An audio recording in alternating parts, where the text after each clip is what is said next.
In the peaceful African village of Makand, there lived a 16-year-old girl named Zawadi Nyambi. She had no parents. After losing them to illness when she was only 7 years old, she was raised by her elderly grandmother, Mama Safira, in a tiny mud house with a leaking roof. Every morning before sunrise, Zawadi walked nearly 4 miles barefoot to fetch water. While other children carried school bags, she carried heavy buckets. Her clothes were old, patched many times by her grandmother. The villagers looked at her with pity, but many looked at her with disgust. Some believed her family had been cursed. Others refused to let their children play with her. Despite the insults, Zawadi greeted everyone with a smile. One Saturday, the village gathered for a colorful harvest celebration. Music filled the air. Women danced. Children laughed.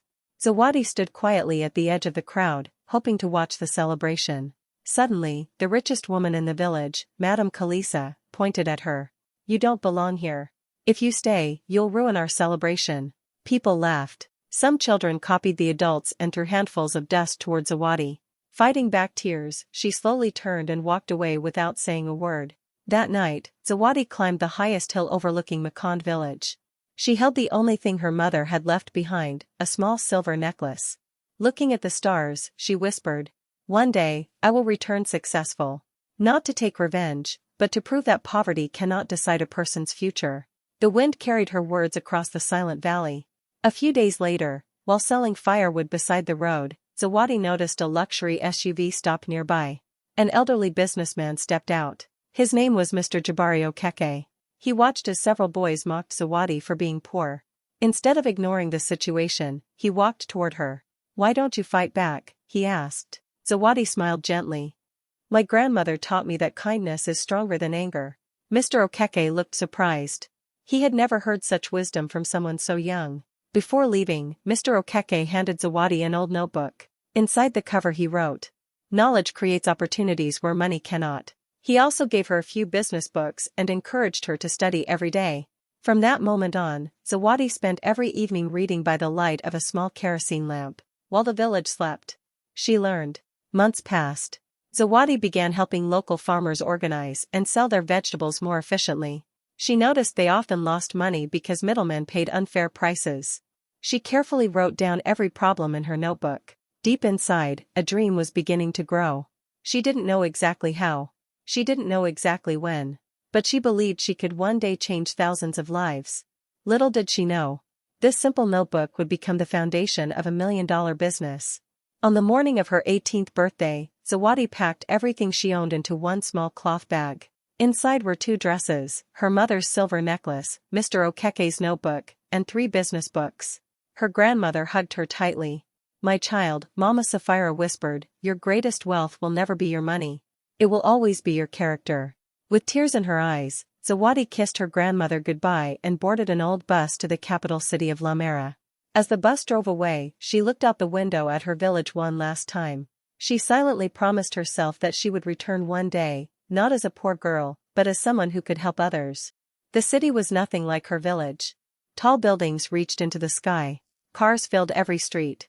Thousands of strangers hurried past without noticing her. For 2 weeks, Zawadi searched for work. Every interview ended the same way.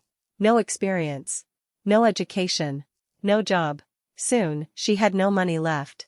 She spent several nights sleeping on a wooden bench near a crowded bus station. Even though she was hungry, she refused to steal. Instead, she prayed for one more chance. One afternoon, a friendly woman named Lena offered Zawadi a place to stay. For the first time in weeks, Zawadi felt safe. She trusted Lena completely. But one morning, Zawadi woke to discover her small bag was gone. Her clothes. Her books. Even the little money she had saved. Everything had been stolen. Only her mother's silver necklace remained because she had worn it while sleeping. Standing alone on the street, Zawadi realized she had to start again from nothing. After days of searching, a small grocery store owner named Mr. Adewale offered Zawadi a cleaning job. The pay was very small. But she accepted with gratitude. She arrived before everyone else. She cleaned every shelf. She greeted every customer with kindness. Soon, customers began returning because they appreciated her warm smile and honesty. The owner noticed. "You work harder than anyone I've ever hired," he said.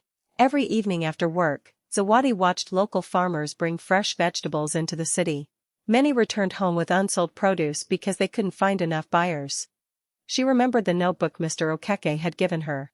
She began writing down every problem she observed. Then an idea struck her. What if she connected farmers directly with restaurants and grocery stores? No expensive middlemen. No wasted food. Everyone could earn more. It was a simple idea. But it had the power to change thousands of lives. Using every dollar she had saved, Zawadi printed flyers and visited restaurants across the city. Most owners laughed. Some refused to speak with her. Others threw her flyers into the trash. For weeks, not a single customer called. She returned to her small rented room feeling defeated. Looking at her mother's necklace, she whispered, "I've failed." Then she remembered her grandmother's words. Never let failure make your decisions. The next morning, she stood up, smiled, and tried again. She had no idea that one phone call was about to change her life forever.